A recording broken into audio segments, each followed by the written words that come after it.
Mesdames et messieurs, que la paix et le salut d'Allah soient sur vous. Nous sommes bien heureux de vous retrouver à travers ces capsules de vidéos qui visent à vous présenter un regard 360 degrés sur la finance islamique.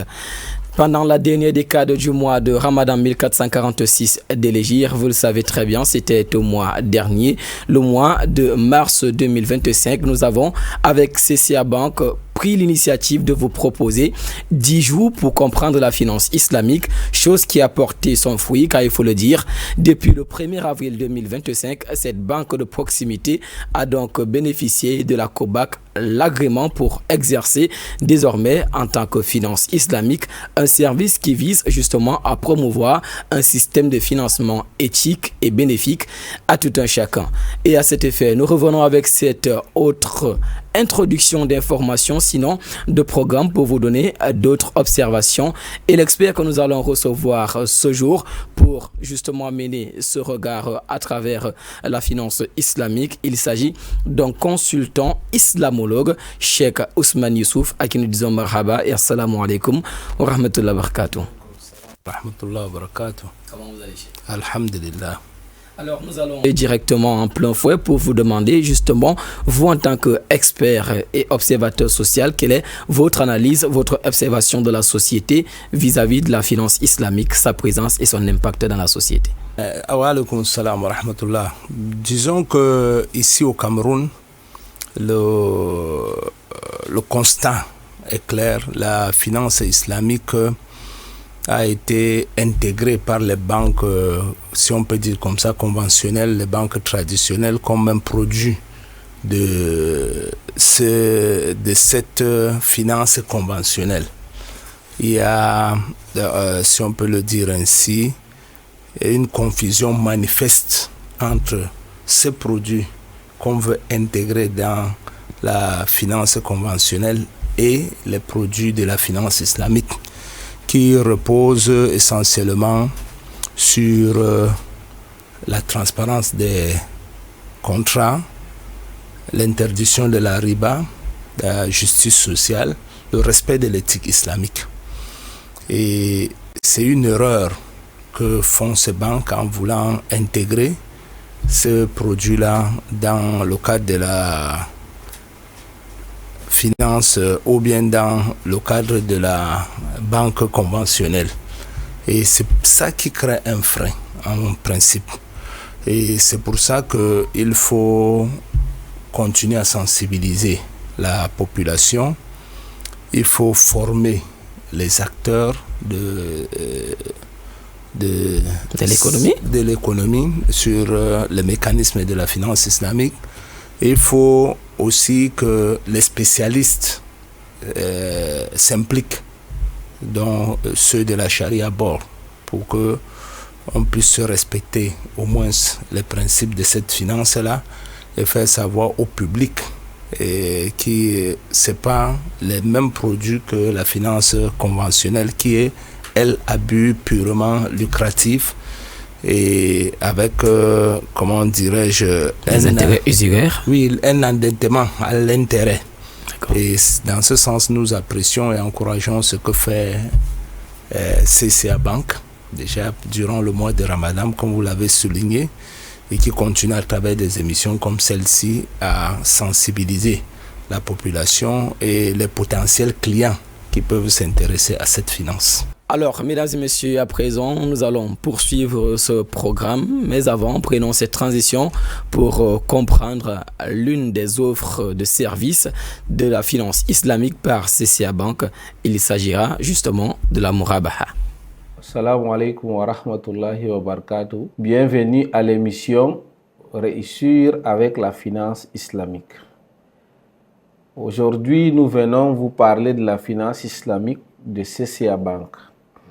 CCA Bank, c'est une banque qui est proche de nous et dans l'optique de servir l'ensemble de ses clientèles et même ceux autrefois étaient exclus de la finance conventionnelle, a mis sur pied la finance islamique pour solutionner les différents problèmes de la cible qui est exclue de la finance classique. Alors, à travers la finance islamique, CCA Bank vient vous proposer aujourd'hui son produit de financement qui s'appelle la Murabaha. La Murabaha, c'est un terme arabe, mais en simple français, ça signifie une option d'achat et revente. Nous savons très bien que dans le Noble Coran, Dieu a dit « Wa halallahu al-bayr wa harrama riba ». C'est en application de ces principes-là que nous avons mis sur pied, n'est-ce pas, cette Murabaha. La Murabaha, c'est un mode de financement dont le bénéficiaire, c'est-à-dire client de CCA Bank, connaît déjà le prix de revient du bien, la marge bénéficiaire réalisée par la banque pour conclure ce mode de financement. En plus de cela, le Murabaha est bénéfique sur tout le couche. Pour un commercial, par exemple, lorsqu'il est confronté au problème de fonds de roulement, il peut s'approcher de sa banque CCA et solliciter le financement Murabaha pour solutionner son problème de fonds de roulement. Pour celui qui veut peut-être acquérir un engin mobilier, peut-être voiture de service ou un engin circulant, moto ou autre, il peut se rapprocher également de CCA Bank, solliciter le financement Murabaha. C'est très simple, c'est pratique. Vous venez avec votre besoin, la banque achète vos besoins, il vous revend avec sa marge commerciale. Vous prenez l'engagement de rembourser la banque de façon mensuelle, bimensuelle ou trimestrielle, selon votre entente avec la banque. Alors, je vous invite massivement à vous rapprocher des agences de CCA Bank pour mieux avoir des explications par rapport à ce type de produit et vous ne serez pas dessus. Cheikh, vous nous avez tendu une perche tout à l'heure en parlant d'experts qui devraient s'exprimer. Et vous, en tant qu'expert, on aimerait vous demander quel est justement l'avantage de ce type de financement pour la population camerounaise en général. Bon, dans le contexte où on a besoin de justice sociale comme le nôtre, on a besoin d'une inclusion financière, on a besoin d'encourager l'entrepreneuriat. L'alternative de la finance islamique est mieux pour notre contexte actuel. Parce que c'est dans cette finance-là qu'on encourage beaucoup les jeunes entrepreneurs. Et on peut citer quelques-unes, ou bien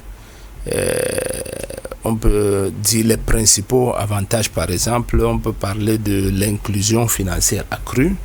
On peut parler de l'absence d'intérêt, la riba. On peut parler du partage des risques. On peut parler de l'encouragement à, comment vous appelez ça, l'investissement productif. Il y a aussi la stimulation de l'entrepreneuriat, l'éthique et justice sociale, la protection contre le surendettement. Parce que justement, le système limite l'endettement. D'accord. Le système de la finance islamique, ça limite l'endettement abusif grâce à des mécanismes qui sont établis, parce que c'est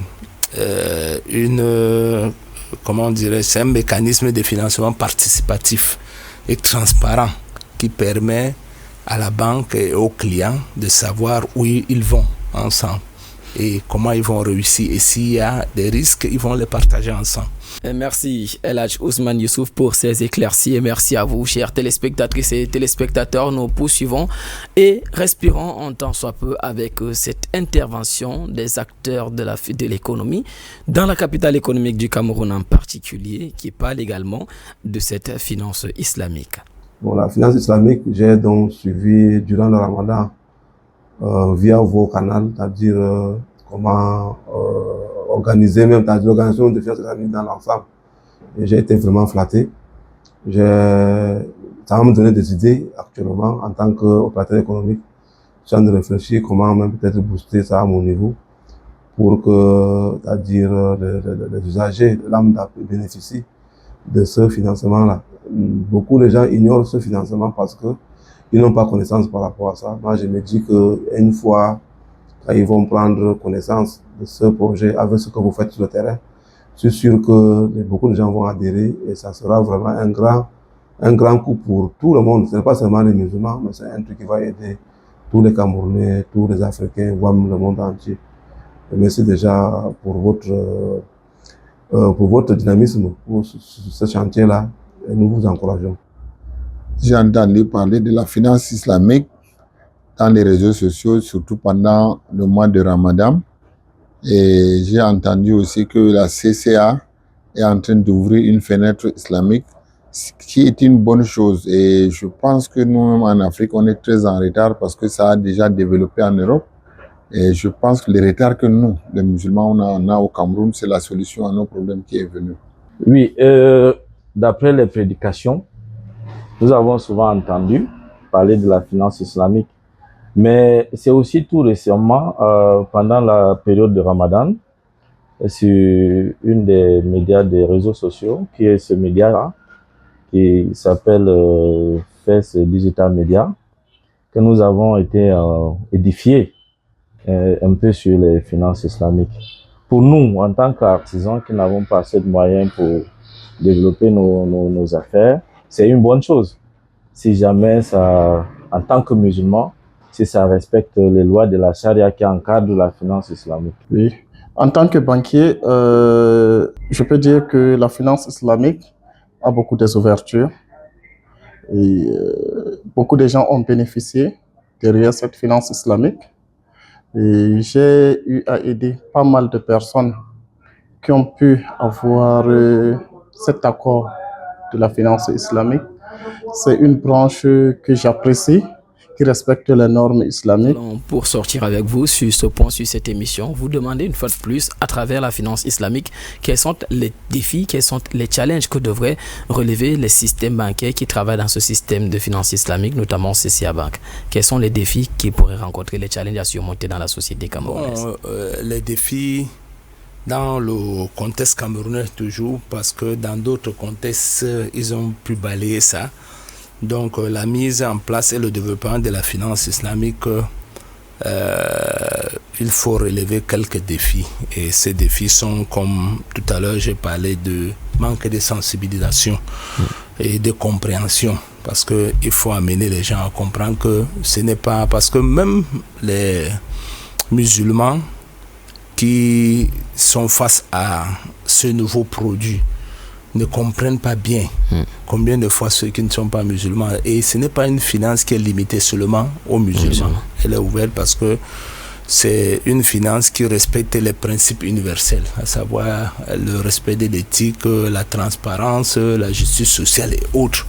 Donc voyez-vous, c'est très important que les gens puissent comprendre pour enlever cette perception que les gens ont de la finance islamique comme si elle était destinée aux musulmans. Il y a la formation des acteurs, comme je l'ai souligné, qui est très important. Et c'est insuffisant pour le moment. Il faut que les gens ne pensent pas que seulement c'est une catégorie qui va se former dans ça. Non, tout le monde peut se former dans la finance islamique. Il y a des mécanismes et on peut être consultant même étant non musulman de la finance islamique.